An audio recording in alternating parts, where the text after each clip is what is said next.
Hi friends, Tracy here from the Sewing Channel. Welcome back, and if you're new here, welcome.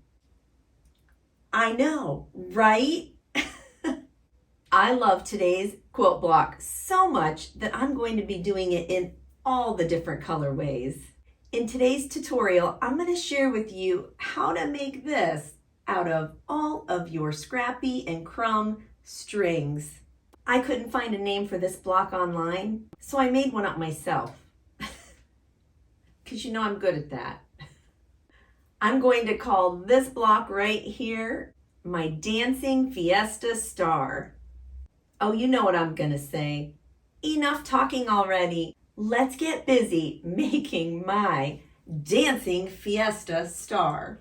In a video that I did earlier this year, I went through all of my scrap bins, cut out a bunch of pre-cut, and with a lot of those leftovers, I made these strings.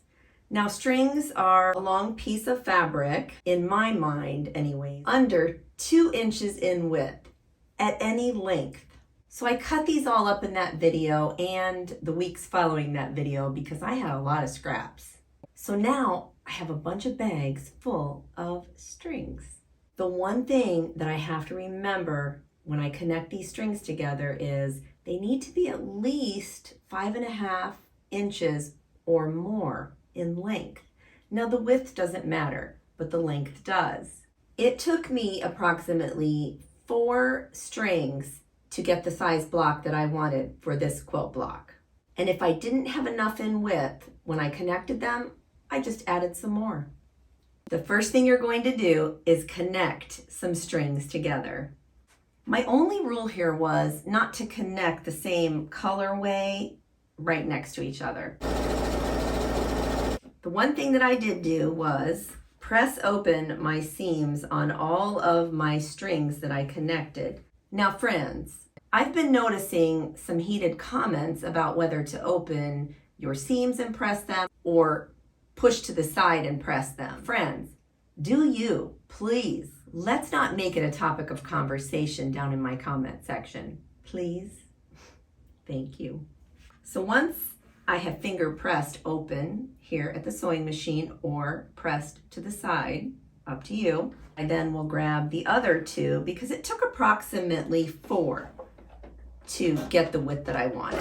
So that's typically what I grabbed. I finger pressed again on these 2, and then I turned them over and saw which one looked good right next to each other, and this looks good. So we will lay those right sides together.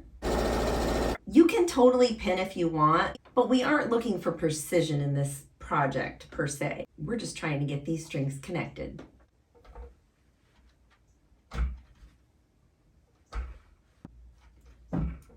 You can totally use your clapper. It's going to get those seams pressed nice and flat, and there's going to be a lot of them, so I recommend it. First, we're working on the star points. Your measurements for just the star points only are in the top left-hand corner. Here I'm also demonstrating a solid colored block if you choose not to use the strings. Place the 2 fabrics right sides together, draw a line corner to corner, sew a 1/4 inch seam allowance on both sides of that line. Then slice down that line. Open them up and give them a good hot press. And since I do have a lot of seams right there, I am just flipping that white over and pressing it. It will definitely lessen the bulk there. Now trim up these star points to 5 inches squared. Match up the diagonal line on your ruler with the diagonal line on your block, and that will be a big help. After that last step, you should end up with 8 star points. You will get 2 star points out of one of those blocks after you've sliced it. And then you'll need just 5 string blocks cut to 5 inches squared.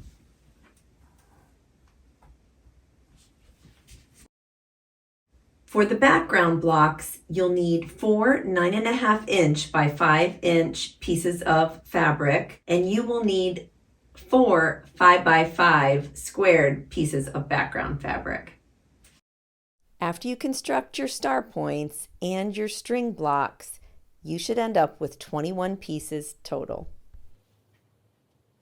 In the end, my Dancing Fiesta Star quilt block was approximately 23¼ inches squared. Take a look at your screen right now. I have hand-picked special videos just for you if you enjoyed today's tutorial. Click one of them and I'll see you in the next video. Until next time on the Sewing Channel, take care.